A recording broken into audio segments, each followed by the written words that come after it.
감사합니다.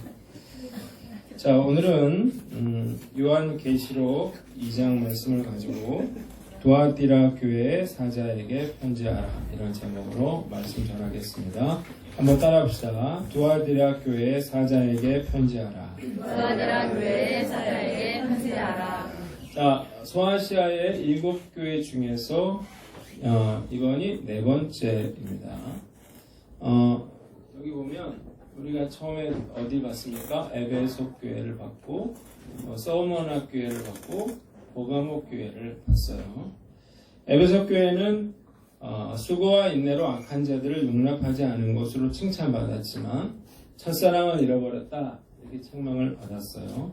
서머나 교회는 환난과 궁핍 가운데에서도 끝까지 믿음을 지켰다. 그래서 이 교회는 칭찬만 받았습니다. 버가모 교회 지난주에 우리가 생각해 봤는데 그리스도의 이름을 굳게 잡고 순교의 피를 흘려서 칭찬받았지만 그러나 발람과 니골라당의 교훈을 따랐다. 그래서 책망을 받았습니다. 그리고 오늘 네 번째 이 두아디라 교회입니다. 자, 이 두아디라 교회는 이 7교회 중에서 가장 작은 그런 도시에 있는 그런 교회였습니다. 버가모에서 한 65km 정도 떨어져 있는 그런 곳으로서 지금은 터키의 아키사라고 하는 곳입니다. 우리가 두아디라가 어디에 나오냐면요, 신약에 나와요. 사도행전에 자주장사 루디아가 어디 출신이에요? 두아디라 출신입니다. 이 바울이 에베소에 머물러 있는 동안에 복음이 접화되고 루디아에 의해서 교회가 세워졌다는 말이 있습니다. 자주장사 루디아, 괜히 나온 말이 아니고 이 두아디라가 주요 산업이 염색, 직조, 양모 이런 거였습니다. 그래서 여기가 자주색 염색천으로 유명했다 그래요. 작지만 유명한 그런 공업 도시였습니다. 우리 보던 것처럼 두 가지로 생각해 보는데요. 첫 번째는 두아디라 교회에 대한 칭찬입니다. 한번 따라합시다. 두아디라 교회에 대한 칭찬. 두아디라 교회에 대한 칭찬. 18절로 19절을 보니까 두아디라 교회 사자에게 편지하라. 그 눈이 불꽃 같고 그 발이 빛난 주석과 같은 하나님의 아들이 이르시되 내가 내 사업과 사랑과 믿음과 성김과 인내를 아노라. 내 나중 행위가 처음 것보다 많다고 했습니다. 자, 뭘 칭찬했습니까?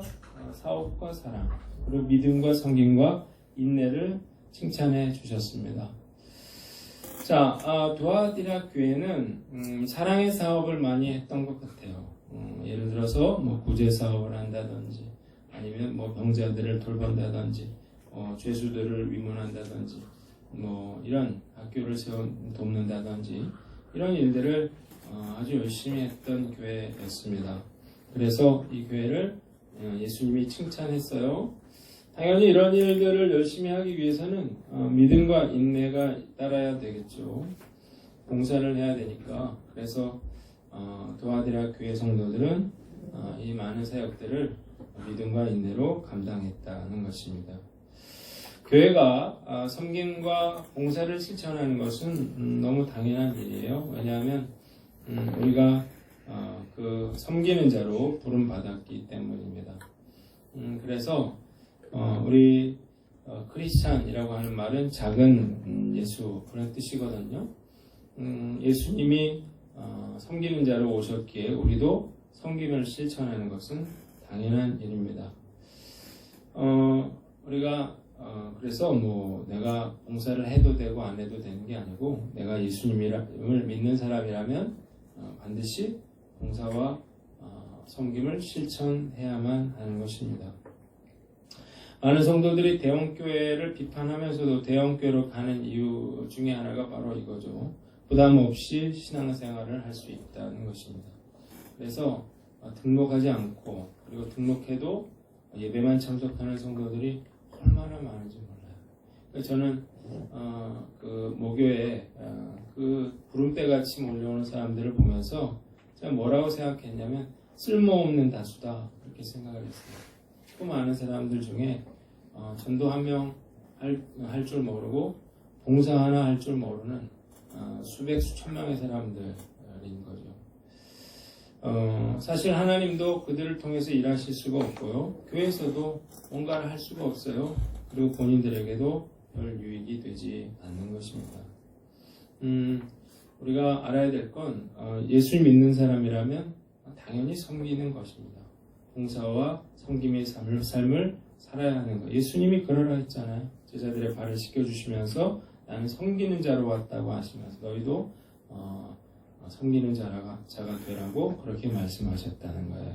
그래서 우리가 해야 될 것은 작은 자를 섬기는 것입니다. 그럼 따라합시다. 작은 자를 섬기라. 작은 자를 섬기라. 하나님을 어떻게 섬겨요? 보이지도 않는 하나님을 내가 목숨을 걸겠다 그런 이야기는 말뿐이고요. 우리가 하나님을 안 보이는데 어떻게 섬기겠어요? 그러나 우리가 주님을 섬기는 방법이 있습니다. 눈에 보이는 형제들을 섬기는 것입니다. 마태복음 25장 40절을 보면 내가 진실로 너희에게 이르노니 너희가 여기 내 형제 중에 지극히 작은 자 하나에게 한 것이 곧 내게 한 것이니라 그렇게 이야기를 했습니다. 그러니까 우리가 누군가를 섬기면 그것은 곧 주님을 섬기는 일이 된다는 것입니다. 그래서 우리 교회가 처음 세워졌을 때부터 우리가 섬김을 실천했던 거예요. 도서관 사역도 하고 목욕봉사도 하고 교회는 작았지만 청소도 하고 식당 봉사도 나눠서 하고 교사도 하고 여러 가지 일들을 한 것입니다. 자, 교사는요 아이들을 섬기죠. 그런데 그 아이들이 바로 작은 예수가 되기 때문에 우리는 아이들을 섬길 때 예수님을 섬길 수 있는 것입니다. 순장들이 순원들을 섬기죠. 그 순원들이 예수님이기 때문에 우리가 예수님을 섬기게 되는 것입니다. 식당 봉사 마찬가지고요. 도서관 봉사, 목욕 봉사, 청소 봉사 이런 것들이 다 우리가 교회에서 시켜서 억지로 하는 게 아니고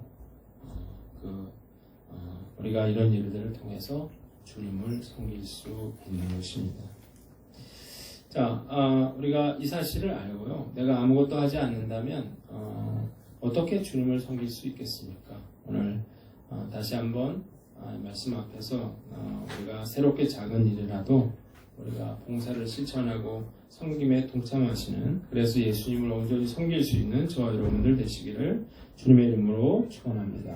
두 번째는 기쁘게 섬겨라 하는 것입니다. 한번 따라합시다. 기쁘게 섬겨라. 기쁘게 섬겨라. 봉사를 하다 보면 왜 나만 시켜? 왜 힘들어 죽겠네, 짜증나 죽겠네 이런 불평이 나올 수가 있습니다. 근데 우리가 생각해 보면요, 이게 불평할 일이 아니거든요. 이유가 있어요. 오늘 19절을 보니까 뭐라고 되냐면 내가 내 사업과 사랑과 믿음과 섬김과 인내를 아노니 그랬어요. 여러분들이 섬기는 그러한 섬김과 봉사와 수고와 헌신을 주님이 알고 계신다는 사실을 믿으시기를 바랍니다. 주님 보고 계십니다. 그래서요, 우리가 불평할 일이 없는 거예요. 나 혼자 그냥 하는 게 아니에요. 우리의 작은 헌신, 수고, 이런 봉사, 이런 것들을 다 주님이 보고 계시고요. 그리고 그것을 인정해 주십니다. 또 하나는요, 섬김이 축복으로 되돌아오기 때문입니다. 누가복음 6장 38절을 보면요, 주라 그리하면 너희에게 줄 것이니 곧 후이 되어 누르고 흔들어 넘치도록 하여 너희에게 안겨주리라고 했습니다. 주래요. 그러면 너희가 받게 될 거라는 거예요. 그냥 받는 게 아니고 누르고 흔들어서 넘치도록 채워주신다고 주님이 약속을 해줬습니다. 그러니까 돌아오는 것입니다. 내가 이 사람을 섬겼어요. 내가 교회를 섬겼어요. 그랬더니 그걸 주님이 보시고 그리고 그 섬김을 나에게 축복으로 갚아주신다는 것입니다. 그러니까 내가 섬기는 게 없어요. 그러면 당연히 내가 받을 것도 없게 되는 것이죠. 이 사실을 아는 사람은 왜 나만 시키느냐, 왜 이렇게 힘드느냐 이렇게 이야기하지 않겠죠. 왜냐하면 내가 섬겼던 모든 것들이 다 결국 내게로 돌아오는 것입니다. 힘들고 어려운 일들을 하고 있습니까? 그러면 오히려 그 주님의 위로하심과 은혜가 있다는 사실을 믿으시기를 바랍니다. 그리고 냉수 한 잔도 하나님이 한 잔도 그냥 넘기지 않으십니다. 냉수 한 잔도 갚아주신다고 하신 주님께서 여러분들이 수고하고 봉사하고 헌신하는 그런 모든 것들을 다 기억하시고 갚아주신다는 사실을 깨닫고 우리가 열심히 봉사하고 섬기는 삶을 사시기를 주님의 이름으로 축원합니다. 세 번째는 섬김을 확장하라는 것입니다.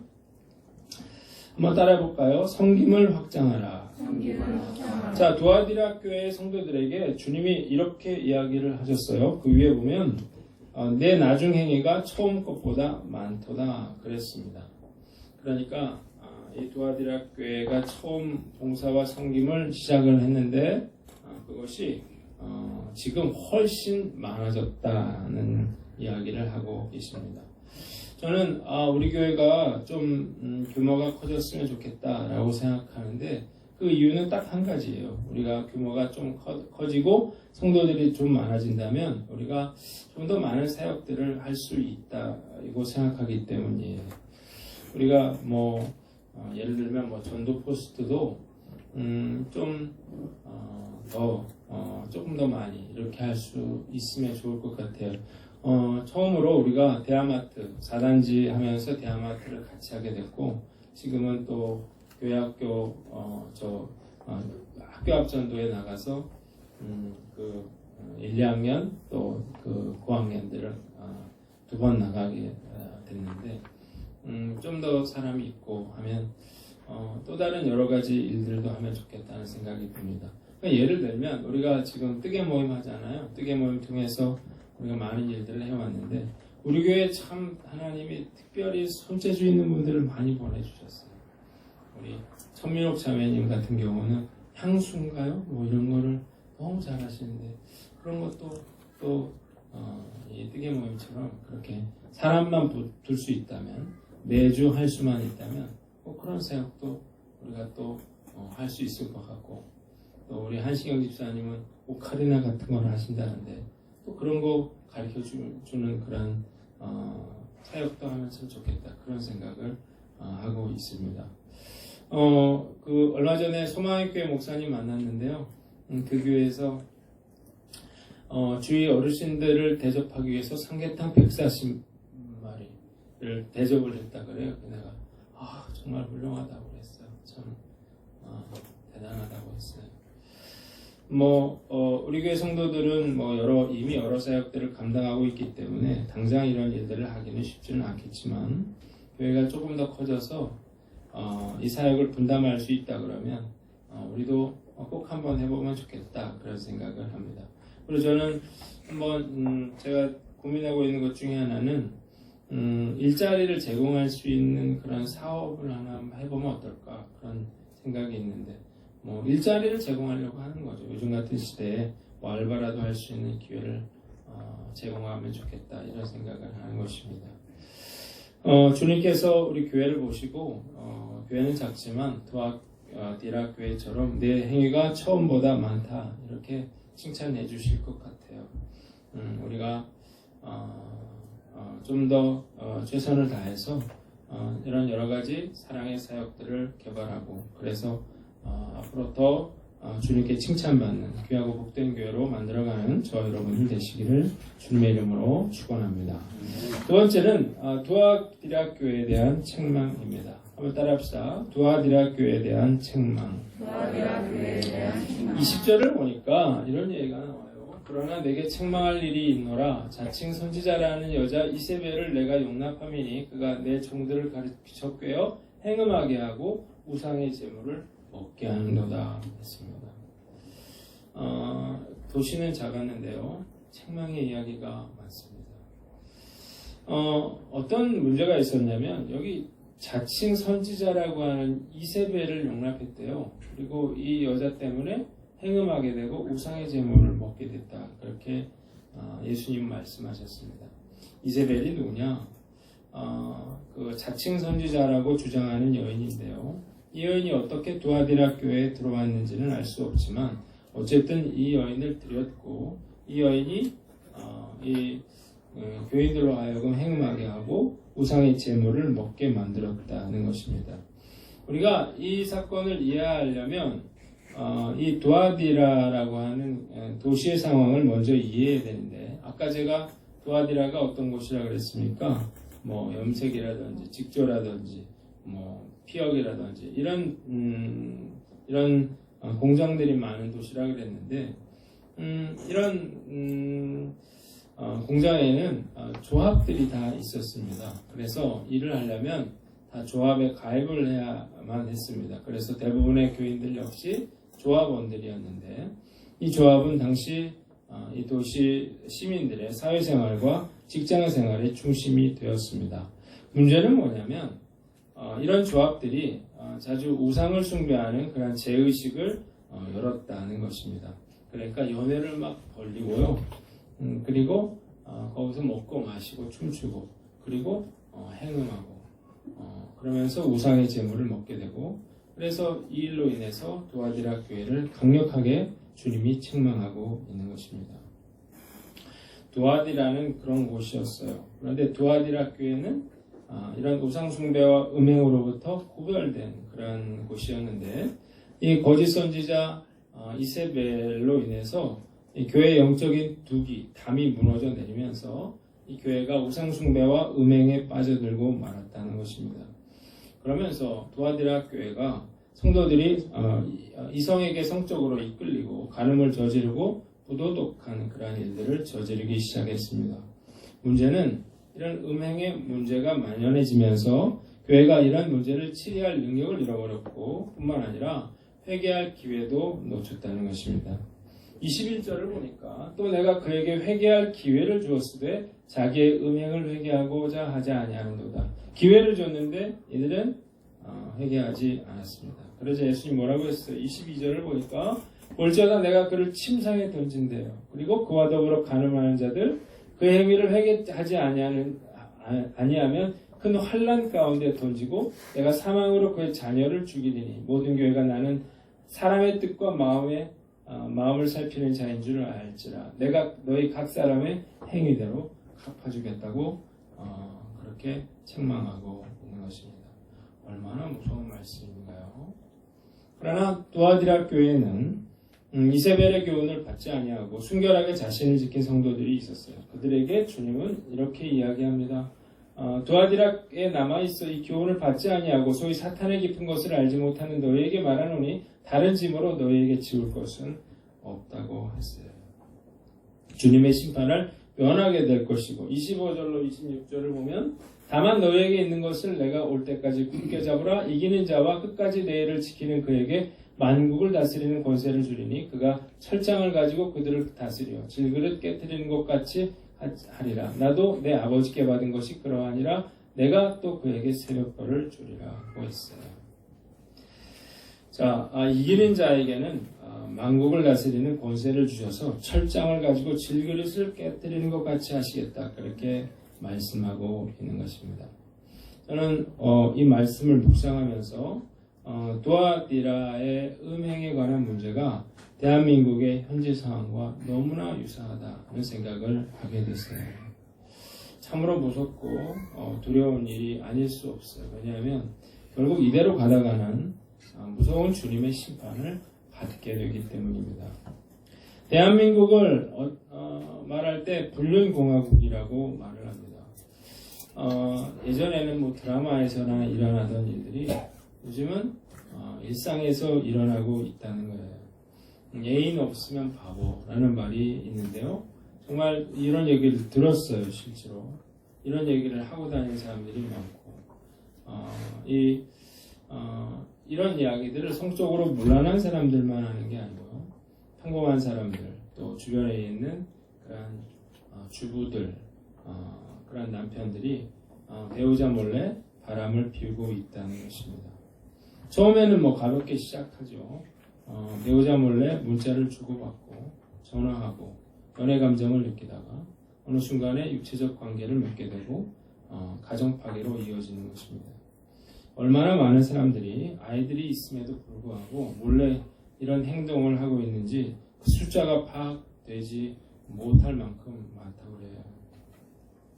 많은 직장인들이 업무차 알게 된 그러한 여직원들, 거래처 사람들, 이런 여직원들과 부적절한 관계를 가졌어요. 그런데 요즘에는 처녀들보다 유부녀를 더 선호한다 그래요. 왜 유부녀가 더 좋으냐 그랬더니 특별히 연애를 위해서 노력을 할 필요가 없다는 거죠. 같이 영화를 보러 갈 필요도 없고 놀이공원에 데려갈 필요도 없고 그냥 모텔로 직행하면 되는 거예요. 서로 가정을 벌릴 생각이 없기 때문에 그냥 간편하게 서로를 엔조이하면 그만이고 싫어지면 헤어지면 되고 이런 사람들이 얼마든지 많이 있다는 것입니다. 그런데 여성들의 외도는 남성들의 외도와 다르다 그래요. 한번 빠지면 헤어나오기가 쉽지 않다 그럽니다. 그래서 요즘에 남성의 전화라는 게 있는데 여기에 아내의 외도로 상담을 요청하는 그런 남자들이 점점 늘어나고 있다 그래요. 이 남자들이 뭐라고 말하냐면 다 좋다는 거예요. 앞으로 남자를 만나도 되고 애인을 둬도 되는데 하지만 가정만은 버리지 말아달라고 그렇게 호소하는 남자들이 점점 늘어나고 있다고 합니다. 왜냐하면 그만큼 가정 파괴가 심각한 것이고 가정을 지키려고 하기 때문이죠. 문제는요, 이런 상황, 이런 사람들이 점점 늘어나면서 이것이 죄라는 사실을 느끼지 못하게 된다는 것입니다. 이것이 잘못이라는 사실을 잘 모르게 된다는 거예요. 왜? 다 하니까. 그러나 불륜은 그 어떤 이유로도 정당화될 수가 없습니다. 자신의 쾌락, 즐거움을 추구하는 동안 배우자는 말할 수 없는 고통 속에서 살게 됩니다. 그리고 배신의 아픔을 겪게 되고 결국 가정이 깨어져 버리기 때문이에요. 두 번째는 대한민국은 음란공화국이다 그렇게 이야기를 해요. 요즘 보세요. 날마다 성추문, 성폭행 이런 이야기가 이제 기사에 오르는데요. 참 이해가 안 가죠. 유명 배우가 어떻게 했다. 스포츠 스타가 어떻게 했다. 경찰이 어떻게 했다. 방송인들이 그런 성추문을 저질렀다. 이런 이야기들이 막 터져 나오는데 매일매일 쏟아져 나옵니다. 왜 이런 사람들이 이런 어리석은 짓을 하는가? 그 이유가 있어요. 이유가 뭐냐면 이 사람들이 음란물에 중독이 되어 있기 때문입니다. 우리나라는 세계 최고 수준의 인터넷 강국인데 인터넷에 일반인들이 상상할 수 없는 그런 음란물로 가득합니다. 제가 깜짝 놀라는 거는 어느 기사를 봤는데 경찰청 사이버 수사대가 기업형 음란 화상 채팅 시스템 이걸 개발한 사람 운영자들을 적발을 했는데 이게 뭐냐면 그런 사이트에서 회원에 가입하고 돈을 내면 음란 행위를 보여주는 것입니다. 자기 방에서 그 주부들이 또 대학생들이 직장인들이 그런 음란한 그런 행동을 하는 거를 돈을 받고 보여주는 거 그런 이게 이제 적발이 된 건데 제가 정말 놀란 건 뭐냐면 이게 2005년도 기사더라고요. 그러면 지금 2019년인데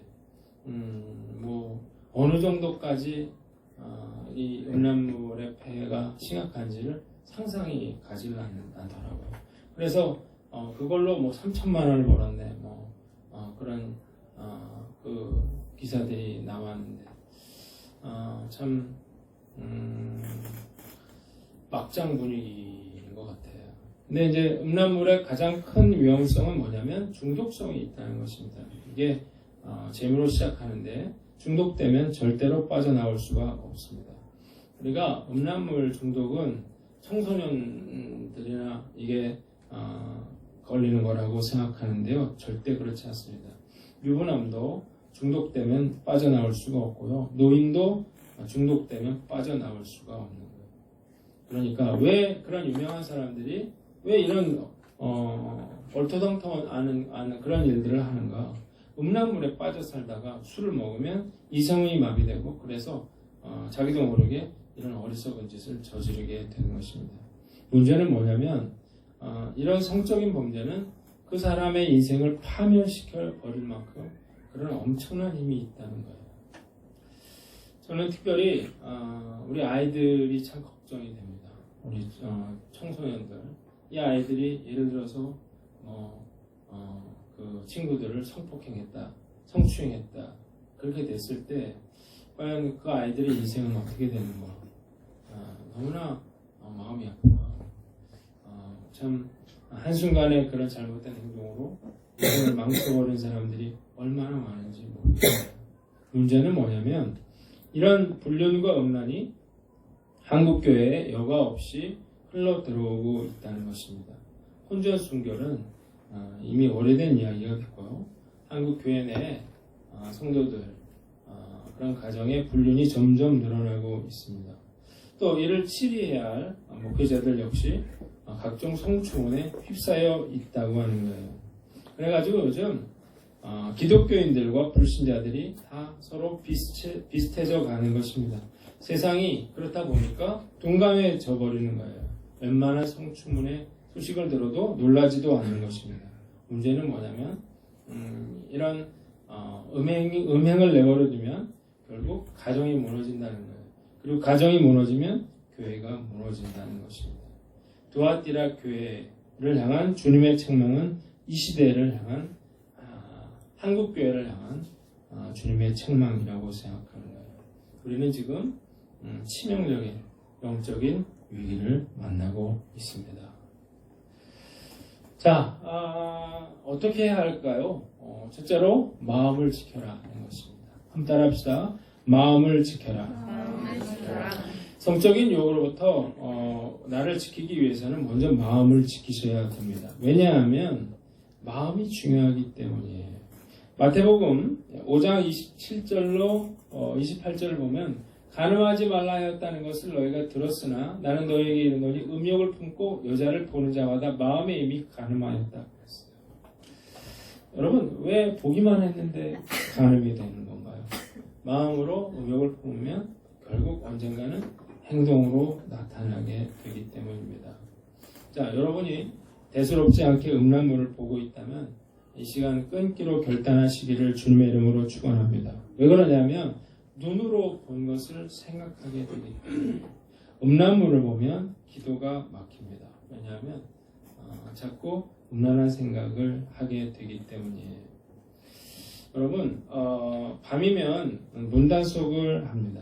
좀 예민한 사람들은 잠궜는데도 또 나가서 한번 진짜 문이 닫혔나 이렇게 문을 한번 열어본다는 거예요. 거룩하게 살기를 원하는 사람은 마음 단속도 이렇게 철저하게 하셔야 된다는 것입니다.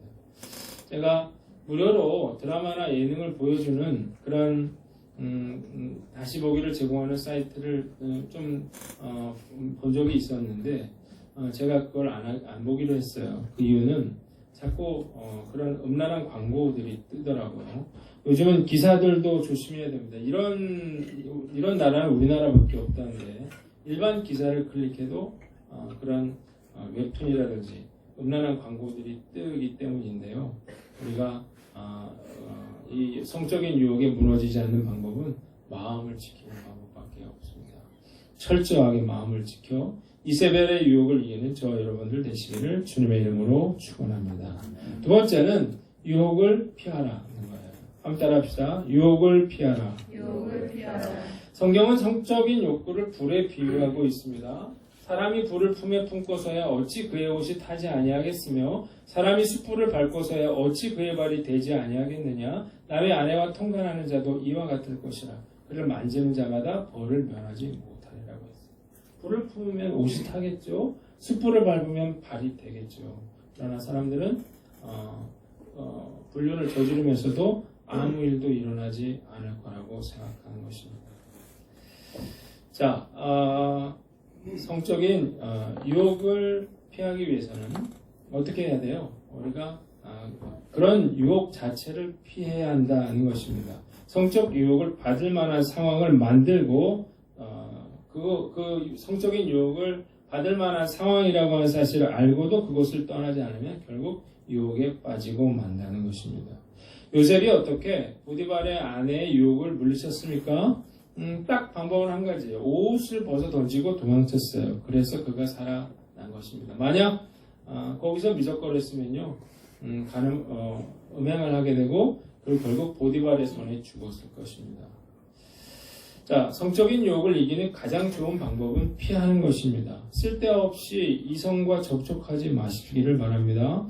요즘 SNS가 보급되면서 핸드폰 번호만 알면 뭐 추천으로라도 언제 누구와도 대화할 수 있는 기회가 열렸습니다. 쓸데없이 모르는 이성과 그 이성과 카톡 좀 하지 마세요.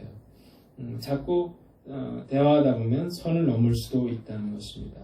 제발 등산 동호회 좀 나가지 마세요. 동창회 같은 쓸데없는 데 좀 나가지 마세요. 절대 나가죠. 하나님께 성도들은 동호회는 왜 나가는데 거기 그런 데 나가서 불륜을 저지른 사람들이 얼마나 많은지 모르겠어요. 혹시 누가 같이 가자 그러면요, 마귀야 물러가라 쳐다보고 옆에 사람 보고 마귀야 물러가라. 절대 나가면 안 돼요. 괜히 나가서 술 마시고 괜히 나가서 어울리다가 카톡하고 잘못될 수가 있어요. 방법은 딱 하나예요. 피하는 수밖에 없는 것입니다. 최대한 조심하고 유혹의 상황을 피하는 저와 여러분들 되시기를 주님의 이름으로 축원합니다.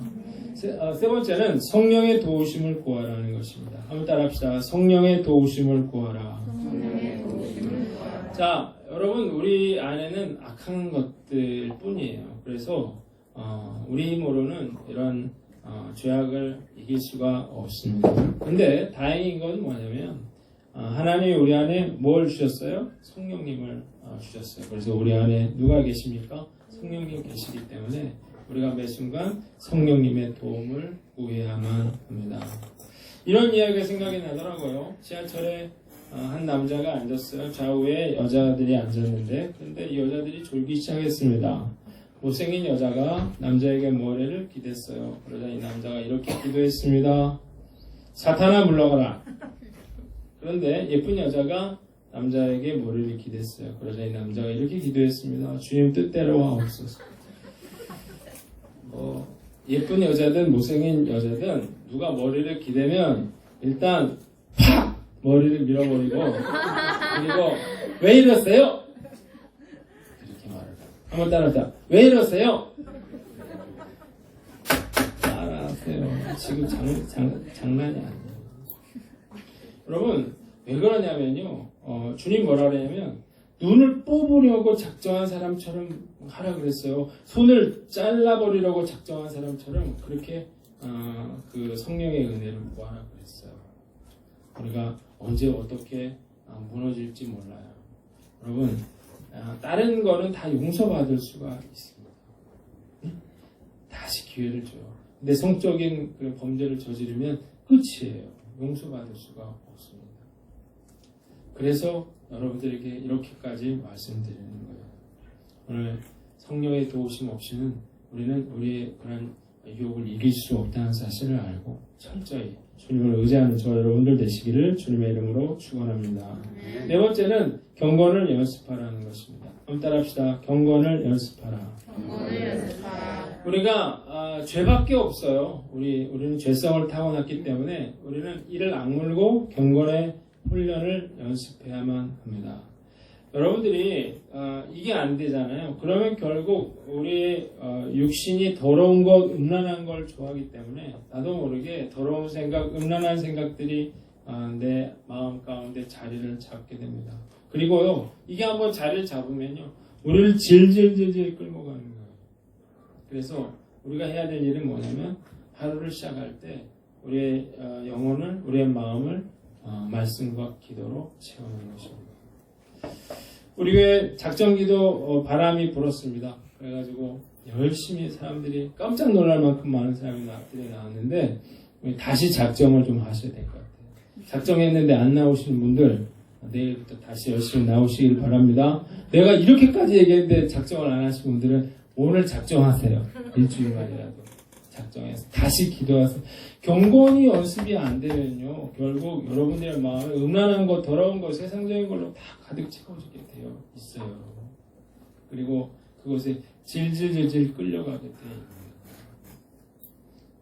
우리가 할 수 있는 방법은 뭐냐면 말씀과 기도를 내 삶을 살면요, 말씀에는 능력이 있어요. 그래서 마귀가 물러가게 되어 있습니다. 그래서 말씀을 담은 사람은 함부로 하지 못해요. 왜냐하면 해를 받게 되거든요. 그 경계선에서 넘어갈까 말까 그런 사람들은 너무나 위험한 그런 순간을 살고 있는 것입니다. 오늘 경고는 연습하는 수밖에 없어요. 이를 악물고 연습하는 거예요. 그래서 성적인 유혹을 물리치는 저와 여러분들 되시기를 주님의 이름으로 축원합니다. 마지막으로 열심히 사역하는 것입니다. 한번 따라합시다. 열심히 사역하라. 열심히 사역하라. 성적 유혹을 물리치는 가장 좋은 방법은 열심히 사역하고 봉사하는 거예요. 다윗이 왜 넘어갔나요? 늦게 일어났어요. 부하들은 다 전쟁터 갔는데, 그래서 오후에 일어나서 왕궁을 이렇게 배회하다가 그 바세바가 모욕하는 걸 보고 넘어가죠. 그래서 아주 엄청난 고통을 당했어요. 아들 넷이 죽고요. 말할 수 없는 그런 고통을 당했는데, 전쟁터 갔으면 문제가 없었죠. 여러분, 열심히 전도하십시오. 열심히 봉사하십시오. 열심히 모임에 참석하십시오. 우리 교회 남자 집사님들은 정말 저한테 고마워하셔야 됩니다. 밥 사셔야 돼요. 왜냐하면 집사님들이 바빠가지고 죄를 지을 시간이 없어요. 이정택 집사님, 나한테 밥 사세요. 네? 부인이 어딜 가지를 않아. 맨날 뭐라고? 밥은 안 해준대. 그게 중요한 게 지금 아니야, 지금. 누가 지금 부인을 채갈지도 모르고, 지금 가정이 어떻게 될지도 모르는데, 용 넣고 있으면 됐어, 지금. 밥은 자기가 해 먹으면 되지. 여러분, 농담, 뒤에 막 좋아요. 이 말은 농담이지만, 틀린 말은 아니에요. 여러분, 한가함은 불선을 행한다 그랬어요. 저는 돈을 많이 벌고요, 성공해서 시간이 여유에 있는 분들을 정말로 위험하다고 생각합니다. 왜냐하면 성적 유혹에 빠지기가 너무나 쉽기 때문에 열심히 생각하다 보면 시간도 없고요. 그리고 새벽에도 열심히 나면 졸려가지고 그런 생각할 틈이 없어요. 시간이 남고 이러니까 하지 재밌는 거 없나 이렇게 하다가 이세벨의 유혹에 넘어가서 정말 삼손을 보세요. 머리가 깎이고 눈이 뽑히고 맷돌을 돌리는 그런 처참한 시세가 되는 거예요. 한가하면 따라서 한가하면 죄를 짓는다. 열심히 주님을 위해서 헌신 봉사함으로 유혹을 물리치는 저와 여러분들 되시기를 주님의 이름으로 축원합니다. 말씀 마치겠습니다. 자, 따라합시다. 귀 있는 자는 성령이 교회들에게 하시는 말씀을 들을지어다. 이거 이 시대에 교회가 들어야 할 너무 중요한 말씀이에요. 대한민국은 지금 음행의 유혹으로 심각한 그런 상황에 처해 있습니다. 한국 교회는 음행의 유혹으로 너무나 심각한 상황에 처해 있어요. 자, 어떻게 우리가 우리의 가정과 교회를 지킬 것인가? 마음을 지키고 유혹을 피하고 성령의 도우심을 구하고 경건을 연습하고 열심히 사역하는 저와 여러분들 되시기를 주님의 이름으로 축원합니다.